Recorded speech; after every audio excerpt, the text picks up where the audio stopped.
The Constitution says that the president shall be inaugurated on January 20th. But every few years, the 20th of January falls on a Sunday. What to do then? I mean, you can't really have the whole deal on a Sunday, the parade and everything, so they move it to Monday. That's happening this year, and the last time it happened was 1985, Ronald Reagan's second inauguration. But that one was memorable not only for the fact that the actual swearing in was Sunday, and the inaugural celebration was supposed to be Monday, but also because it was so cold that they had to move everything inside and cancel the parade. So on Sunday the 20th, 1985, the oath of office was administered in the White House. There were some friends and family there, and it was televised.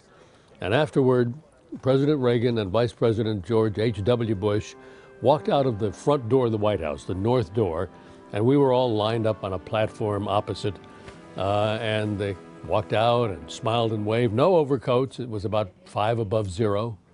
And Reagan waved and looked around and said, "Wow," meaning the weather. And so they still insisted that the inaugural parade would go on as scheduled on Monday, and that there would be a formal outdoor swearing in on Monday, a repeat, just like there's going to be this year. But late that night, Sunday night, they had to, as the temperature was going around zero, they had to cancel the parade. Boy, were a lot of people upset. I mean, you had marching bands from high schools from all over the country, kids who had, probably had bake sales to raise money to get to Washington, D.C. They couldn't perform. Some of them did actually give a show in an inside armory the next day or the day after. But it was sad. There were people who'd paid $100 or so for tickets for the grandstands along Pennsylvania Avenue to watch the parade go by. They were just completely out of luck. Nothing for them. So there was no parade.